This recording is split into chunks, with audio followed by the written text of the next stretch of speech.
Filipenses verso 12, diz assim: de sorte, meus amados, assim como sempre obedeceste, não só na minha presença, mas muito mais agora na minha ausência, assim também operai a vossa salvação com temor e tremor.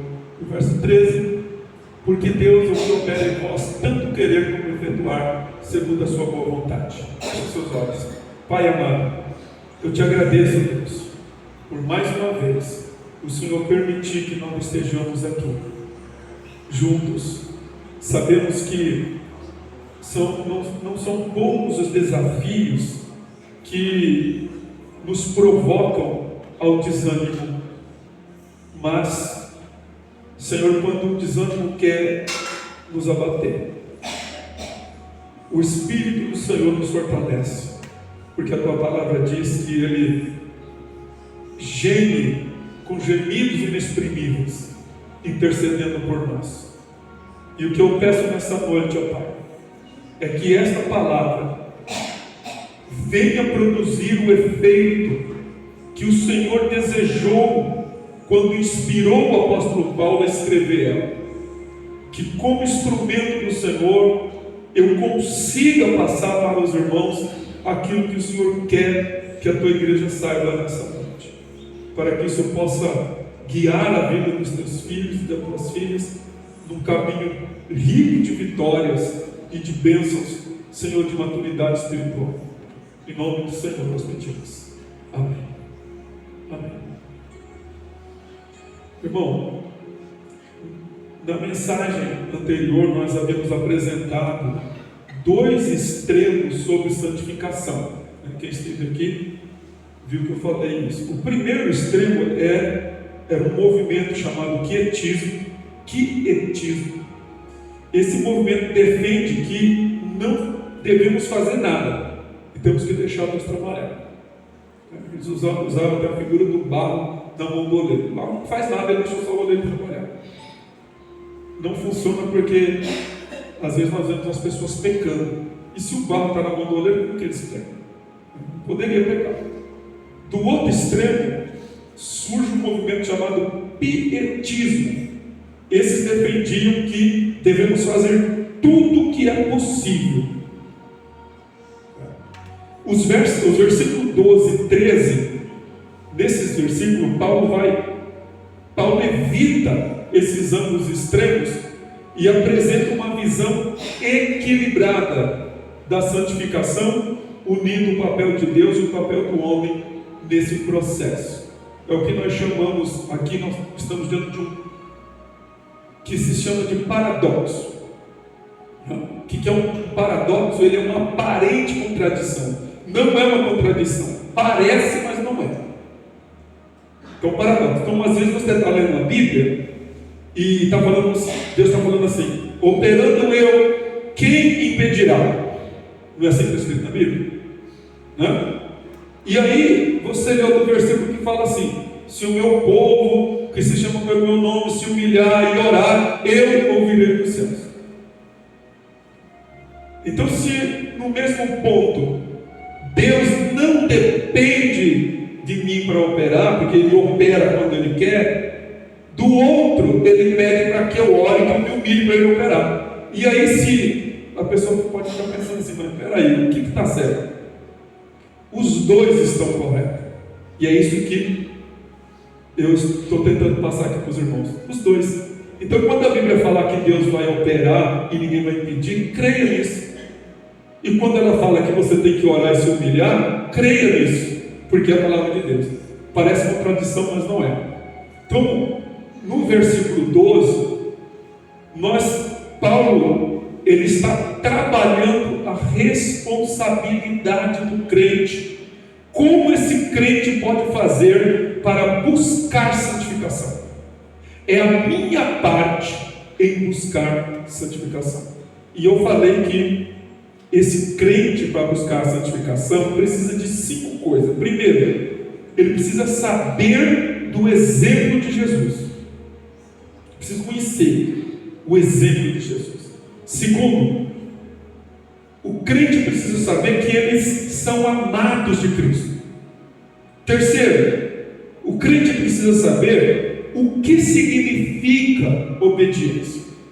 Quarto, precisa saber das responsabilidades pessoais e os recursos recebidos. E os 5, precisam saber das consequências do pecado. Nesse versículo 12, de posse desse conhecimento, eu tenho que fazer todo o possível para me santificar, para tornar a salvação na minha vida algo claro e evidente. Neste versículo 13, então, Paulo, ele trata agora do trabalho de Deus. Porque enquanto nós, crentes, trabalhamos o externo na santidade, na santificação, nós trabalhamos o externo. Porque às vezes a pessoa, antes de ser crente, ele tem um tipo de linguajar, tem um tipo de vestimenta, tem um tipo de corte de cabelo, tem um gestos estranhos. E quando ele se converte, você vê essas mudanças externas na vida dele. E ele começa a trabalhar os seus hábitos. E eu quero aproveitar e pedir para os irmãos. Eu recebi uma informação essa semana daqui de alguém. É um conselho que eu quero dar para os irmãos. Vou pedir para vocês. Eu não sei quem é, assim, não sei quem é, quem fez, quem não fez. Mas às vezes as pessoas ficam conversando na hora da mensagem.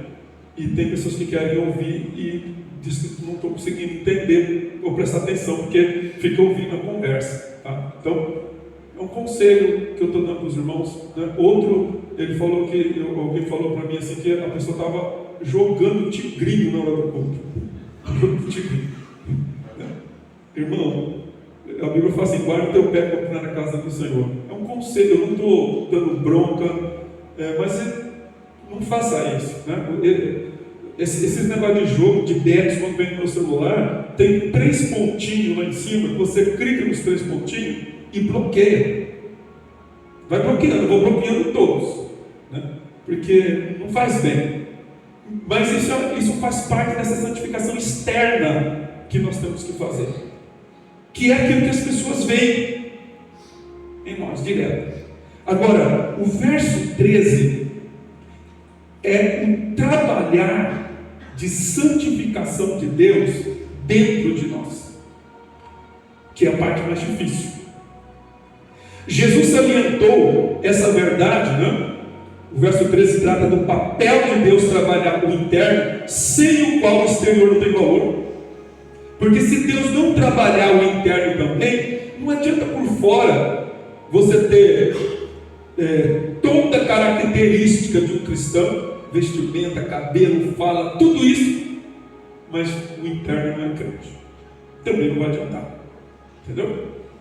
Então, Jesus salientou essa verdade no discurso do cenáculo, quando instruiu os seus discípulos na noite antes da sua morte. Em João, no Evangelho de João, capítulo 15, o verso 4 e 5, Jesus disse assim: permanecei em mim e eu em vós. Como o ramo não pode dar fruto por si mesmo, se não permanecer na videira, assim também vós, se não permanecerdes em mim. Eu sou a videira, vós sois os ramos. Quem permanece em mim e eu nele, esse dá muito fruto, porque sem mim nada podeis fazer. A versão minha aqui é a internacional, tá certo? Pode ter alguma variaçãozinha, tá? Então, irmão, nesse contexto, Paulo, ele vai indicar aqui 5 características fundamentais sobre Deus nesse texto do versículo 13. Primeiro, ele vai falar da pessoa de Deus, ele vai falar da energia de Deus, da presença de Deus, do propósito de Deus e do prazer de Deus. Em outras palavras, Paulo apresenta 5 maneiras pelas quais Deus trabalha o processo de santificação do crente. E o primeiro, Deus trabalha o processo de santificação do crente através da sua pessoa, da pessoa de Deus. Verso 13, vamos poder colocar lá. Pois é Deus, é isso que o texto diz, né? Pois é Deus. Ele está falando da pessoa de Deus. A primeira verdade sobre a parte da santificação é a sua personalidade. Pois é Deus. As divindades humanas são impessoais e criações do imaginário humano. Estas supostas divindades são, na verdade, meios através dos quais os demônios enganam e usam as pessoas. As divindades criadas pelos homens, elas são impessoais. Você não consegue conversar com ela. O Deus da Bíblia, ele é verdadeiro e real como pessoa. A Bíblia apresenta Deus de forma, não é palavrão, antropomórfica. Antro é homem, de antropologia, homem, e mórfico é da palavra grega morfo, corpo, forma. Então a Bíblia apresenta Deus antropomorficamente. Por quê? Porque Deus, ele é espírito. Deus não tem olho, não tem ouvido, não tem boca, não tem coração, não tem mão, não tem cérebro, porque ele é Deus, ele é espírito. Mas então, como que você vai entender um Deus assim? Não tem como. Aí ele se apresenta em forma humana. Por isso que você vai ler na Bíblia falando dos olhos de Deus, da boca de Deus, dos ouvidos de Deus, das mãos de Deus, dos pés, porque são coisas que você entende. Se eu falo assim, os olhos de Deus estão em você, você sabe o que significa isso.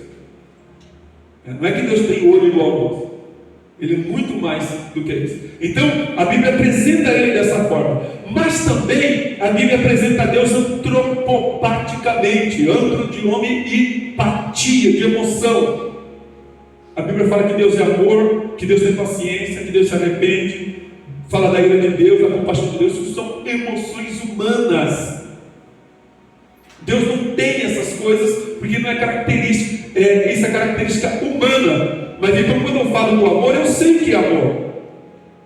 Então eu entendo, Deus, ele fala através disso. Como pessoa, Deus tem um interesse pessoal por seus filhos, e isso é visto na obra que ele realiza em cada um. O Deus da Bíblia tem um amor inimaginável por uma humanidade caída e pecadora, que se rebelou contra ele, blasfemou dele e o desprezou. Ele tem tanto amor por eles, que deu seu Filho unigênito, João capítulo 3, 16, 17, que deu seu Filho unigênito para que todo aquele que nele crê não pereça, mas tenha vida eterna. Porque Deus não enviou o Filho ao mundo para condenar o mundo, mas para que o mundo seja salvo por ele. Então isso é um amor que Deus tem pela criação dele. Esse mundo revolto. Deus ama a sua criação, e seu desejo é que nenhuma alma se perca, mas ele tem amor especial por seus filhos. Deus ama a criação, incluindo tudo que foi criado, inclusive a humanidade que rejeita ele. Mas Deus tem um amor especial pelos seus filhos. Tanto no Antigo Testamento quanto no Novo, ele é referido como o Pai do seu povo. Isaías 63, 16 diz assim: entretanto, tu és nosso Pai. Abraão não nos conhece, e Israel nos ignora. Tu, Senhor, é nosso Pai, e desde a antiguidade te chamas nosso Redentor. Isso é, Deus é esse Pai para mim e para você, que somos cristãos, que cremos no Evangelho. Deus tem esse amor especial para nós. Eu sei que você ama, tem gente que gosta assim, supor assim, você ama todas as crianças, só que você ama mais os seus filhos, não é? Não é que você não gosta das crianças, você ama todas as crianças, só que pelos seus filhos você tem um amor especial. que é o amor de pai, que é o amor de mãe. E é esse amor que Deus transmite para nós aqui nessa noite. Deus, Ele pode amar a criação dele que está perdida, mas Ele tem um cuidado especial com aqueles que são filhos. Mateus 23, verso 9 diz: a ninguém na terra chamem pai, porque vocês só têm um pai, aquele que está nos céus. Deus como pai, sendo criador, onipotente, onisciente, onipresente, sustentador do universo, ama seus filhos com amor eterno e benigno.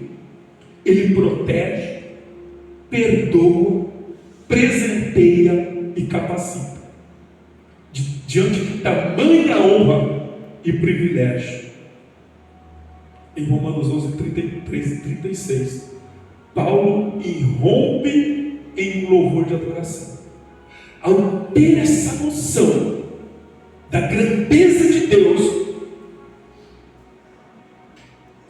amando seus filhos, Paulo, ele explode dizendo: ó profundidade da riqueza, tanto da sabedoria como do conhecimento de Deus. Quão insondáveis são os seus juízos e inescrutáveis os seus caminhos. Quem conheceu a mente do Senhor? Ou quem se tornou seu conselheiro? Ou quem primeiro deu a ele para que depois pudesse ser recompensado? Pois dele, por meio dele e para ele são todas as coisas. A ele seja a glória para sempre. Paulo fala: amém.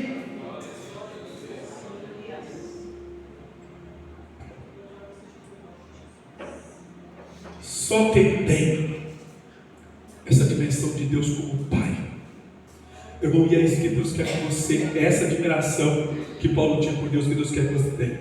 Segundo, Deus trabalha o processo de santificação do crente através do seu poder, do trabalho dele. O versículo diz que está no trabalho, ou quem efetua, né? Verso 13, pois é Deus quem produz em vocês. Outra tradução diz quem efetua. Esse produz é trabalho, não é? Você, quando vai fazer qualquer coisa, você vai produzir, é trabalho. Então é Deus quem produz através do poder dele, santidade na nossa vida. A segunda verdade, então, é o poder divino. Deus nos chama para obedecer e Ele nos capacita a obedecermos. Deus nos chama para a santificação e nos capacita para santificar. Foi isso que Agostinho de Hipona, nós estamos na terça-feira, disse: Senhor, mais ou menos ele disse assim: Senhor, me dá capacidade de me santificar, me capacita para que eu seja santo. E então me pede para que eu seja santo. Porque se Deus não me capacitar, nós não vamos conseguir. Essa palavra produz aí, ou efetuar, que é trabalhar no grego, é uma palavrinha grega chamada energel. E é exatamente isso, é a origem da palavra energia. Isso significa que Deus nos pede para agir. E maravilhoso, Ele pede para eu e você agir e nos energiza com disposição para realizarmos o que Ele pede. O que Deus pede para mim e para você fazer, Ele vai te energizar. Ele vai te dar poder para você fazer o que Ele está pedindo. Em 2 Coríntios 3,5, Paulo escreveu, 2 Coríntios 3,5: não que sejamos capazes, por nós mesmos, de considerar alguma coisa como proveniente de nós mesmos. Ao contrário, a nossa capacidade vem de Deus. Paulo ainda, em Efésios, capítulo 3, o verso 7, e o 21, o 20 e o 21, ele diz assim: foi feito ministro segundo o dom da graça de Deus que foi dado a ele, de acordo com a operação do seu poder. 20 e 21 diz: ora, aquele que é poderoso para fazer infinitamente mais além daquilo que pedimos ou pensamos, segundo o poder que opera em nós, a Ele seja a glória na igreja e em Cristo Jesus, por todas as gerações, para todos sempre. Amém. Glória a Deus. Irmão, o que eu e você estão pedindo, Deus pode fazer infinitamente mais. É importante que os crentes ministrem uns aos outros. Quando você for fazer visita na casa dos irmãos, ou encontrar alguém na rua, não fique falando mal dos irmãos. Ministrem uns aos outros palavras de Deus. É importante que os pregadores e mestres ensinem a igreja, e que os anjos ministrem a favor dos santos. Mas acima de tudo, acima de nós ministrarmos uns aos outros, do ensino do pastor, ou mesmo dos anjos trabalhando a nosso favor, acima de tudo, o próprio Deus é o recurso supremo e indispensável de poder para os crentes. Colossenses 1:29, Paulo declarou: eu trabalho combatendo segundo a energia a qual opera poderosamente em mim. Essa é a razão pela qual o crente, filho de Deus, não desistirá de buscar santificação. Por quê? Como o João leu aqui nessa noite, como Davi, ele disse assim: o Senhor é o meu pastor. É por isso que eu não vou desistir de buscar santificação, porque o Senhor está comigo. Aleluia, glória a Deus. Em Romanos 8, 31 a 39, nós não vamos ler, Paulo registra uma passagem magnífica sobre a nossa perseverança até o fim. O rei Ezequias iniciou um movimento de restauração espiritual. Lá no capítulo 30 de 2 Crônicas, e no verso 12, é apresentado o trabalho das mãos de Deus no coração do povo. Olha, 2 Crônicas 30 e 12, que diz: a mão de Deus também estava sobre Judá, para lhes dar um só coração, para cumprir o que o rei e os líderes ordenaram pela palavra do Senhor. Não é pela palavra do pastor, não é pela visão do pastor, não é pelo sonho do pastor. Deus uniu o coração de Judá para ouvir o que o rei e os líderes tinham falado a respeito da palavra do Senhor. E o meu desejo aqui, irmão, é que nós nos unamos, não porque por causa do pastor Israel, do presbítero Josué, do presbítero Rafael, da irmã do seu coração, não, mas por causa da palavra do Senhor que nós pregamos e falamos que não é nossa. Então, a mão de Deus também estava sobre Judá para lhes dar um só coração. E a nossa oração deve ser essa: que a mão de Deus esteja aqui, nos unindo. Deus ordenou ao seu povo que retornassem a Ele, e então lhes deu um coração para fazê-lo, energizando graciosamente o cumprimento do seu mandamento. Então, o que Deus está pedindo aqui é o seguinte: meu servo, eu quero que você ore para mim, ore a mim, e Deus vai te capacitar a orar. Eu quero que você seja forte, e eu vou te capacitar para ser forte. Porque Deus não está pedindo para você fazer coisa impossível, Deus está pedindo para você fazer aquilo que Ele vai te dar capacidade. Terceira razão, ou terceiro fato, em que Deus trabalha o processo de santificação do crente. O terceiro motivo é, Ele trabalha o processo de santificação do crente através da sua presença. O verso 13 diz que Ele opera em vocês. Verso 13: pois é Deus quem produz em vocês. Deus é Pai, mas Ele está presente. A terceira verdade sobre a parte de Deus na santificação é a sua presença divina. Na oração sacerdotal de João, no Evangelho de João 17, 22 a 23, Jesus enfatiza essa presença divina dizendo o seguinte: a glória que me deste eu tenho dado a eles, para que eles sejam um, como nós somos um, eu neles e tu em mim. Que eles sejam perfeitos em unidade, a fim de que o mundo conheça que tu me enviaste e os amaste, assim como também amaste a mim. Irmão, não adianta distribuir folheto na cidade inteira e não estar unido com a igreja. O que o mundo vai ver lá não é os folhetos que você distribui. O que o mundo vai ver é o quanto nós somos unidos como igreja. Porque hoje Jesus não está falando a verdade. Ele diz que eles sejam perfeitos em unidade, a fim de que o mundo conheça que tu me enviaste. É a nossa unidade como cristão a maior pregação que o mundo precisa ouvir.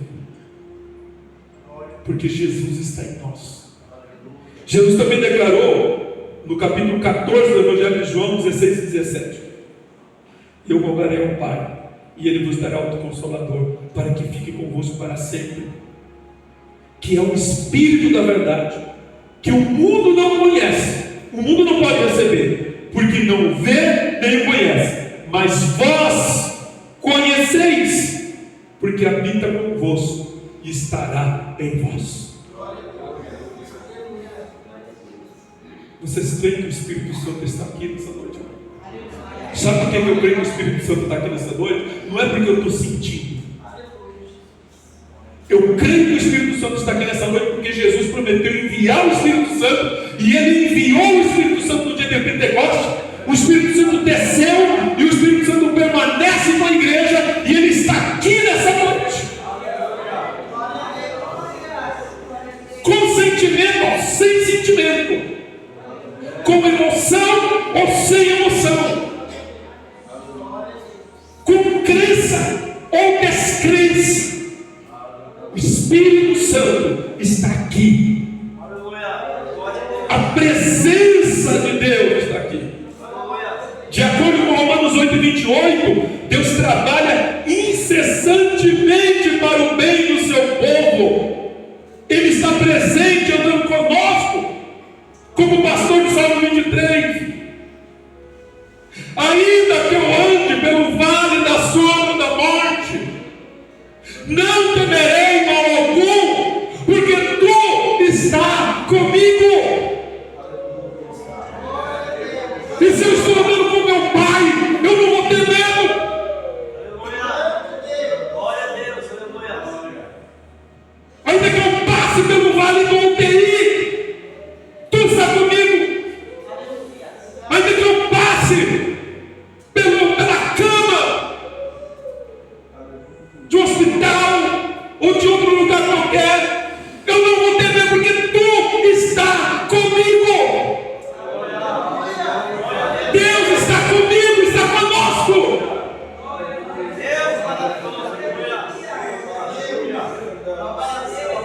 Maior é o que está em vós do que o que está no mundo.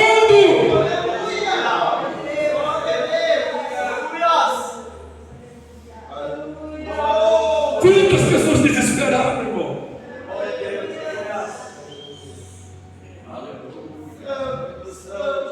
Mas contar com essa presença, que conforto, queimado. Teve um dos irmãos da igreja primitiva que foi condenado a morrer queimado.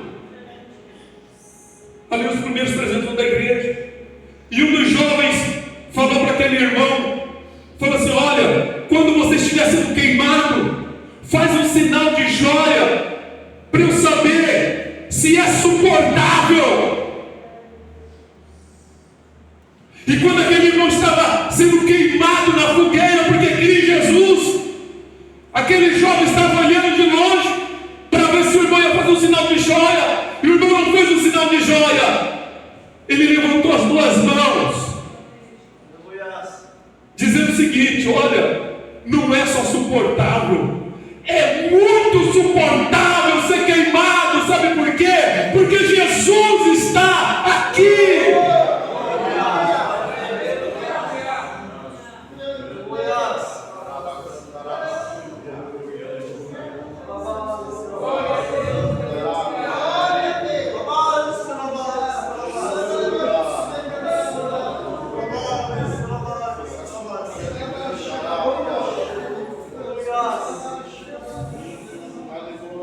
Deixa o teu coração se encher de temor, meu irmão, nem de angústia.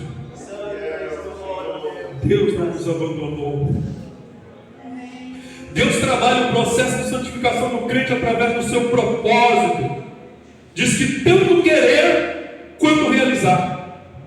A quarta verdade destacada sobre Deus na santificação dos crentes é o seu propósito divino.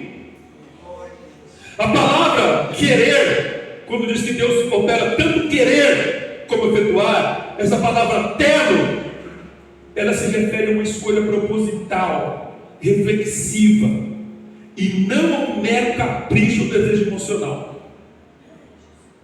É Deus quem opera em vós tanto querer, e esse querer aqui, nessa palavra telo, ele é um querer perfeito, não é um desejo aleatório, não é um desejo assim para satisfazer uma necessidade carnal minha, ou um desejo, não, é um querer de Deus na minha vida. O Salmo 119, verso 36 diz assim: inclina o meu coração para os teus testemunhos. Pense em quantos desejos ou escolhas já trouxeram prejuízos e decepções. Quantas escolhas que eu e você já fez que trouxe prejuízo e decepção na nossa vida? Quantas? Isso ocorreu porque foram realizadas sem refletir nas vantagens e desvantagens. Deus nunca vai permitir que você tenha um desejo que vai causar danos e prejuízo na tua vida, se você está na presença dele. Deus usa dois meios para mover as vontades dos crentes. Primeiro, descontentamento santo, ou humilde reconhecimento de que a vida sempre fica aquém do padrão de santidade de Deus. Isaías, o profeta Isaías, sentiu o impacto dessa falta de santidade em sua vida ao se deparar com uma visão magnífica da glória de Deus. Isaías 6, verso 1. Vejamos o que Isaías viu. Isaías capítulo 6, verso 1. No ano da morte do rei Uzias, eu vi o Senhor assentado em um trono alto e exaltado, e as abas das suas vestes encheu o teto. O verso 5, depois dessa visão magnífica, o que Isaías conclui? O que ele fala? Então gritei: ai de mim, estou perdido, pois sou um homem de lábios impuros e vivo no meio de um povo de lábios impuros. Os meus olhos viram o Rei, o Senhor dos Exércitos. O verdadeiro cristão nunca está satisfeito com o seu nível de santidade. Sempre pensa que ainda falta algo mais. Nós nunca atingimos a perfeição da santidade. cristão ele está sempre descontente com a sua necessidade de santidade. Esse é o primeiro motivo. A primeira forma como Deus trabalha a nossa vontade. Primeiro, criando esse descontentamento com a santidade. Segundo, criando aspiração de santidade. O lado positivo do descontentamento santo, quando o cristão sente uma deficiência ou falta, o impulso natural é buscar suprir essa ausência. Deus coloca a insatisfação pela santificação para estimular o desejo de buscar mais. Tiago 1,17 diz que Deus sempre agirá em nós para estimular o que é bom e agradável. Tiago diz, verso 17 diz: toda boa dádiva, todo dom perfeito vem do alto, descendo do Pai das luzes. Todas as vezes que Deus estiver trabalhando no meu coração, é para produzir bons desejos. Deus sempre agirá para o nosso bem. Hebreus 13, 20 e 21, ele afirma o seguinte: ora, o Deus da paz, que pelo sangue da aliança eterna trouxe de volta dentre os mortos o nosso Senhor Jesus, o grande pastor das ovelhas, o aperfeiçoe em todo bem para fazerem a vontade dele e opere em nós o que é agradável diante dele por meio de Jesus Cristo. O nosso propósito aqui, irmão, não é que Deus faça a minha vontade, porque a minha vontade pode não agradar a Deus, mas eu quero agradar a Deus. Então que Deus faça a vontade dele, não a minha. A maioria das nossas insatisfações, a maioria das nossas frustrações, a grande maioria dos nossos descontentamento material, familiar, profissional, é porque nós temos desejos pessoais que nós queremos satisfazer, mas nós não queremos satisfazer a vontade de Deus. E uma pessoa comprometida em fazer a vontade de Deus, ele vai rastejar e vai rastejar feliz, porque não é a minha vontade que conta, irmão, é a vontade de Deus. Todos que são escolhidos por Deus para a salvação terão suas vidas transformadas radicalmente, pois se foi Deus quem chamou, ele vai trabalhar até o fim. Assim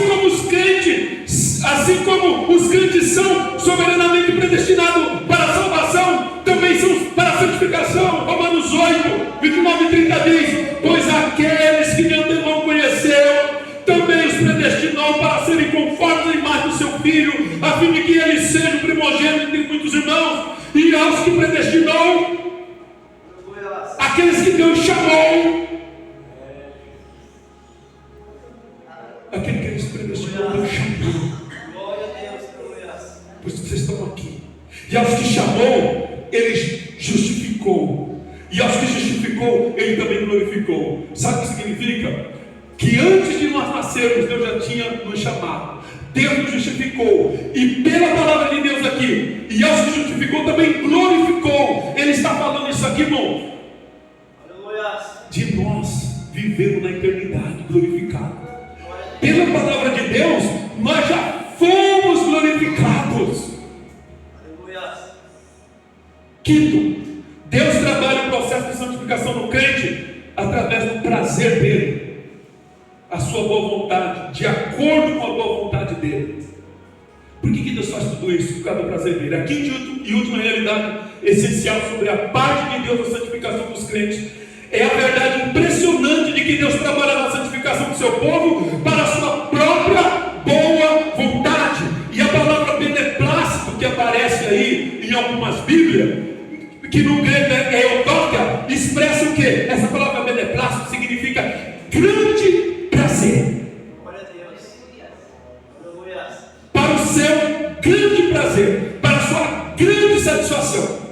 Como a santificação dos crentes lhe traz satisfação, Deus lhe concede os recursos necessários para persegui-la.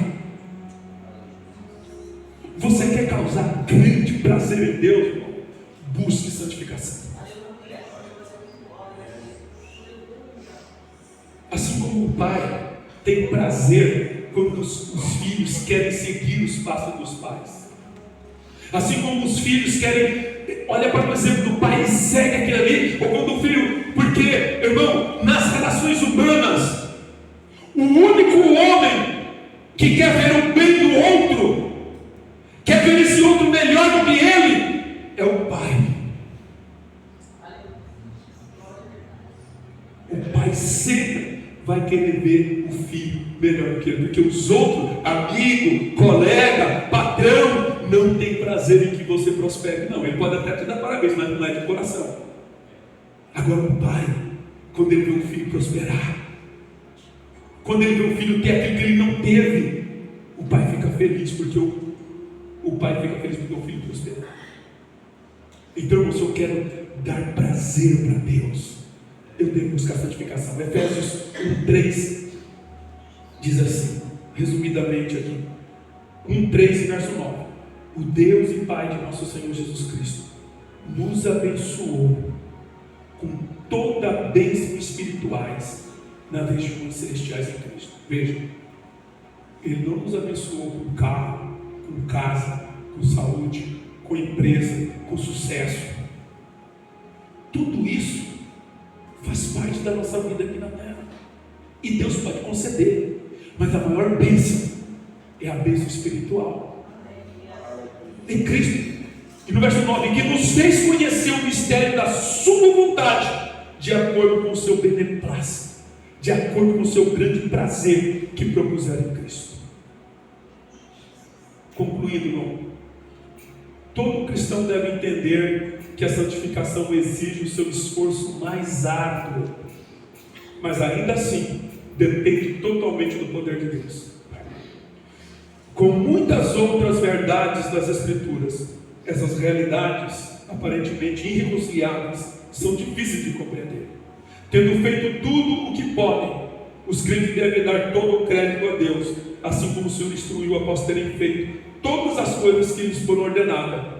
Jesus vai dizer em Lucas 17:10: somos servos inúteis, apenas cumprimos o nosso dever. Eu nunca vou conseguir, eu já me pregado para ele, surpreenda a Deus. Nunca eu vou conseguir surpreender a Deus. Nunca. Mas Deus todo dia me surpreende. E é uma surpresa nós estamos assentados aqui nessa noite. Sabe por quê? Porque nós poderíamos estar caindo na sarjeta. Nós poderíamos. O que impediria de nós estarmos caindo na sarjeta? Mas nós estamos aqui sentados em lugares celestiais. Vocês estão sentados em cadeiras aqui, mas Deus está vendo vocês assentados. Nós já estamos sentados em lugares celestiais com Deus. Pois é Deus quem efetua em vocês tanto querer quanto realizar, de acordo com a boa vontade dele. Caminhando para o final. O que você faz, pensa, fala, ouve, reflete? O que você faz, pensa, fala, vê e ouve, reflete a boa vontade de Deus na sua vida? Pense nisso. O que você está fazendo, os seus pensamentos, as suas falas, o que você anda vendo, as suas reflexões, são reflexo da boa vontade de Deus na tua vida?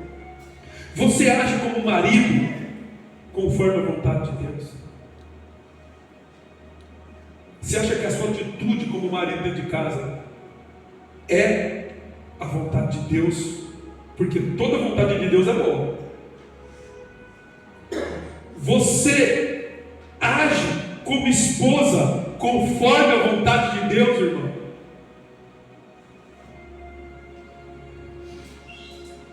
Você age como filho conforme a vontade de Deus? Você age como patrão, como funcionário, como cidadão, conforme a vontade de Deus? Se não é o caso, o que precisa ser feito? A partir dessa mensagem, o que você fará e como verá a sua vida no dia a dia, a partir de hoje. Lembre-se, se você fizer o que é errado, Deus não está agindo em você. Se fizer o que é certo, é o poder de Deus operando em você. O que eu estou fazendo ou pedindo para ser feito é a vontade de Deus ou a minha vontade? Se for minha vontade, é soberba. E se for a vontade de Deus, é humildade. Esse é o primeiro ponto. Segundo, Deus coloca pensamento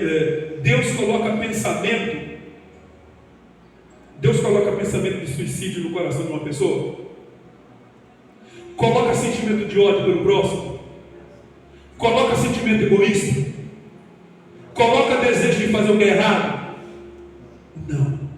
Se estes pensamentos e sentimentos estão em você, saiba que não vem de Deus, mas são obras da carne agindo em você. E Ele está aqui trabalhando nessa noite. Glória a Deus. Gálatas 5, 16 e 26 diz o seguinte: por isso digo, vivam pelo Espírito, e de modo nenhum satisfarão os desejos da carne. Pois a carne deseja o que é contrário ao Espírito, e o Espírito o que é contrário à carne. Eles estão em conflito um com o outro, de modo que vocês não fazem o que desejam. Mas se vocês são guiados pelo Espírito, não estão debaixo da lei. Ora, as obras da carne são manifestas: imoralidade sexual, impureza e libertinagem, idolatria e feitiçaria, ódio, discórdia, ciúmes, ira, egoísmo, dissensões, facções, inveja, embriaguez, orgia e coisas semelhantes. Eu os advirto, como antes já os adverti, que os que praticam essas coisas não herdarão o reino de Deus, porque isso não é a boa vontade de Deus. Mas o fruto do Espírito é amor, alegria, paz, paciência, amabilidade, bondade, fidelidade, mansidão, domínio próprio. Contra essas coisas não há lei. Os que pertencem a Cristo Jesus crucificaram a sua carne com as suas paixões e os seus desejos. Se vivemos pelo Espírito, andemos também pelo Espírito. Não sejamos presunçosos, provocando uns aos outros e tendo inveja uns dos outros. Oremos para que Deus opere em nosso coração, nos motivando e nos estimulando à busca de santificação contínua. Até quando, pastor? Até a volta de Jesus. Aleluia. Glória a Deus. Fique de pé nessa noite, irmão. Glória a Deus. Bendito é o nome do Senhor. Exaltamos seu nome, Senhor. Glorificamos a Ti, ó Deus. Aleluia. Deixa Deus falar no teu coração. Confesse a Ele os teus pensamentos que não têm agradado ao Senhor. Glória a Deus. As tuas falas. Talvez coisas que você está vendo que não é a vontade de Deus. Talvez coisas que você está fazendo que não é a vontade de Deus. Talvez coisas que você está ouvindo que não é a vontade de Deus. Talvez desejos que você tem no coração que não é a vontade de Deus. E Deus é tão Pai, Deus é tão amigo, Deus é tão amoroso, que Ele está aqui nessa noite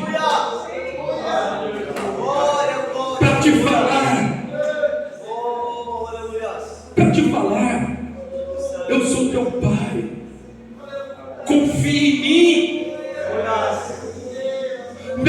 duvide.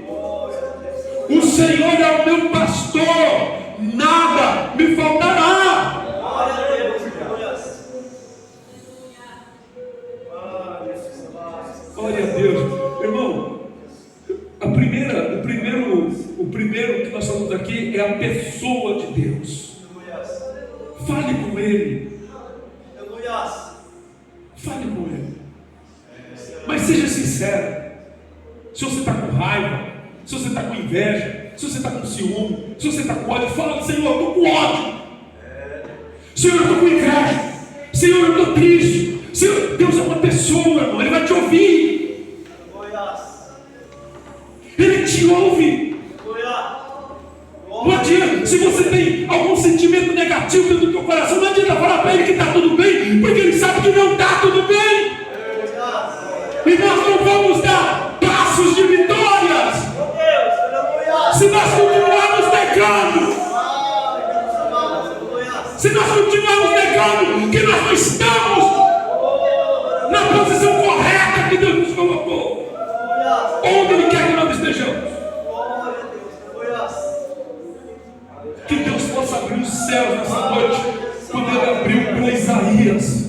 E quando Isaías contemplou a glória de Deus, irmão, ele caiu no chão e ele confessou: eu confesso, Senhor, eu tenho lábios impuros e eu habito no meio de um povo de impuros lábios, Senhor, ai de mim.